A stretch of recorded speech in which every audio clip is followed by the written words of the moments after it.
পাকা আম দিয়ে যদি চিনি ছাড়া ফিরনি বানানো যায় তাহলে কত সুন্দর হয় বলুন।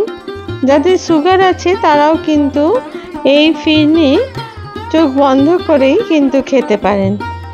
আমি আজকে সেই আমের ফিরনি রেসিপি নিয়ে আপনাদের কাছে হাজির হয়েছে।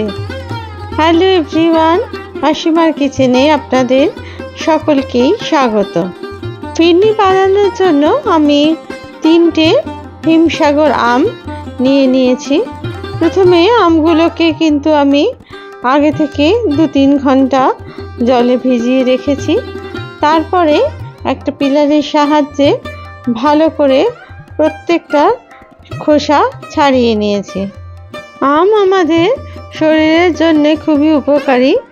এটাতে আছে প্রচুর পরিমাণে ভিটামিন বি কমপ্লেক্স, আর আছে ভিটামিন ই এবং পটাশিয়াম, আর ভিটামিন সিও কিন্তু এর মধ্যে যথেষ্ট পরিমাণে রয়েছে, যেগুলো আমাদের হার্টের সমস্যা প্রতিরোধে সাহায্য করে আর নানা রকম রোগ প্রতিরোধ করতেও কিন্তু সাহায্য করে। আমি এখানে মাঝারি মাপের 3টে আম কিন্তু নিয়েছি। এরপর আমের সাইড থেকে কেটে কেটে আমি সমস্ত আমের পাল্পটাকে নিয়েছি।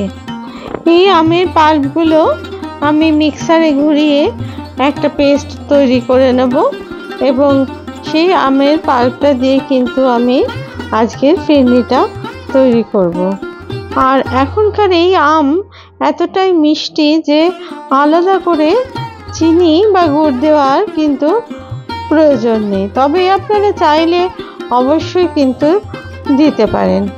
ভালো করে আমের টুকরোগুলো আটি থেকে বার করে নিয়ে তারপরে সমস্তটাই আমি প্লেটে রেখে দিলাম। সাধারণত যাদের সুগার আছে তারা খুব একটা মিষ্টি জাতীয় খাবার খেতে পারেন না, কিন্তু পছন্দ করেন।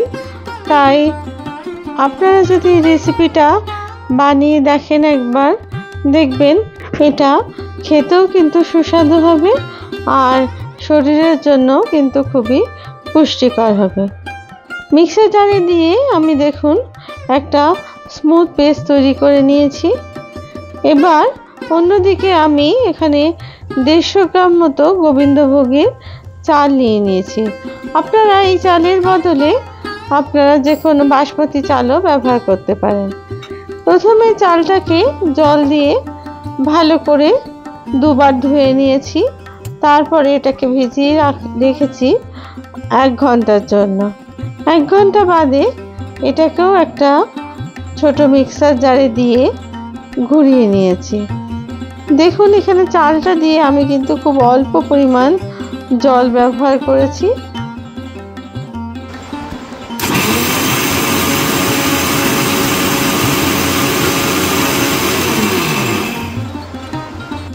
মিক্সার জারে অল্পক্ষণ ঘুরিয়ে আমি এটা একটা পেস্ট তৈরি করেছি, কিন্তু চালটা কিন্তু আধ ভাঙা মতো হবে, সেই রকম মতোই কিন্তু পেস্টটা তৈরি হবে। কারণ ফিরনিতে কিন্তু চালটা মিহি পেস্ট তৈরি করা যাবে না, এটা কিন্তু আধ ভাঙাই রাখতে হবে।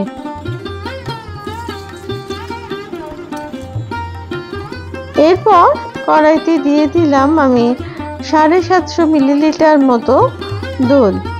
এই দুধটা কিন্তু আমি আগে থেকেই জাল দিয়ে রেখেছিলাম। দুধটা ফুটে যাবার পরে আমি বেশিক্ষণ আর এটা জাল দিয়ে নিই। আর এই দুধের মধ্যে আমি দিয়ে দিলাম সুগার ফ্রি যে চামচ আছে তার সেই চামচে 2 চামচ সুগার ফ্রি ন্যাচারাল পাউডার।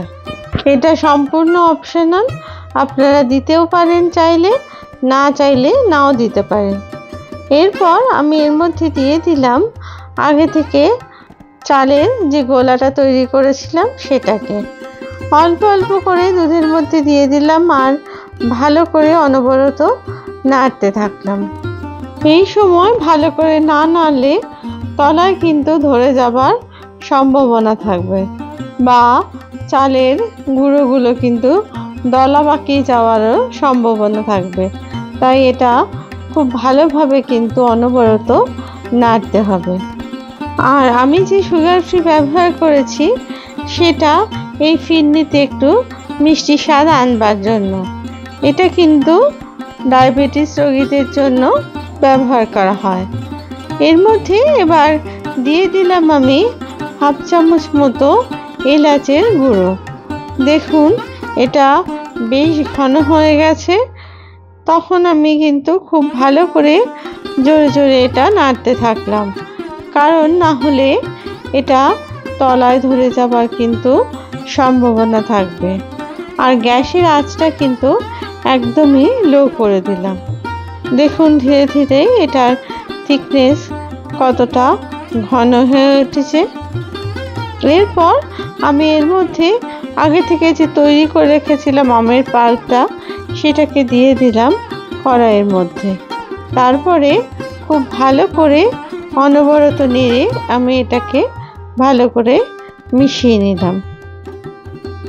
আর যখন এটা দেখুন ঘন হয়ে এসেছে তখন কিন্তু এবার আমি গ্যাসটাকে অফ করে দিলাম। অন্যদিকে আমি এই ফিরনি ঢালার জন্য মাটির 4টে ছোট ছোট বাটি নিয়ে নিয়েছি। সেই বাটির মধ্যে আমি কিন্তু ফিরনিটা দিয়ে দিলাম। এরপর ফিরনিটা যখন একটু ঠান্ডা হয়ে যাবে আমি তখন এর উপরে দিয়ে দিলাম আমের ছোট ছোট কয়েকটা টুকরো। আপনাদের যদি এই রেসিপি ভালো লেগে থাকে তাহলে প্লিজ লাইক, শেয়ার আর কমেন্টস করতে ভুলবেন না। আপনাদের প্রত্যেকটা কমেন্টস কিন্তু আমার কাছে খুবই মূল্যবান।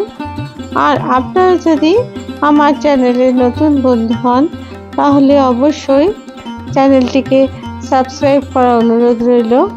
আর পাশে থাকা বেল আইকনটিকে প্লিজ প্রেস করে দেবেন, যাতে করে নতুন রেসিপি দিলেই সহজেই তা আপনাদের কাছে পৌঁছে যায়। ফিরনিটাকে সাজানোর জন্য আমটাকে আমি এইভাবে কেটে নিলাম। অন্যদিকে বাকি যে ফিরনিটুকু ছিল সেটা আমি একটা চীনামাটির বাটিতে ঢেলে রাখলাম। দেখুন কত সুন্দর ফিরনি তৈরি হয়েছে, স্বাদে গন্ধে একদম অপূর্ব এই ফিরনি। আপনারা অতি সহজে কিন্তু খুব অল্প সময়ের মধ্যে বাড়িতে তৈরি করে নিতে পারেন। আমি ফিরনিটাকে কিছু আমের টুকরো দিয়ে সাজিয়ে দিলাম। আর এটা ঠান্ডা হয়ে গেলে অবশ্যই আমি কিন্তু এটা ফ্রিজে রেখে দেব। যেহেতু এটা চীনামাটির বাটিতে আছে তাই এটা কিন্তু 3 থেকে 4 ঘন্টা ফ্রিজে রেখে দিলে এটা বসে যাবে। ফিরনিগুলো সাজিয়ে দিলাম কিছু পেস্তা কুচি দিয়ে। আপনার যে কোনো ড্রাই ফ্রুটস দিয়েই সাজাতে পারেন। এটা ফ্রিজে রেখে দেব 1 ঘন্টার জন্য। তারপরে বের করে এটা আমি দেখুন পরিবেশন করছি। কত সুন্দর ফিরনি তৈরি হয়েছে। আবার নতুন রেসিপি নিয়ে আপনাদের কাছে হাজির হব। আপনারা সবাই ভালো থাকবেন। ধন্যবাদ।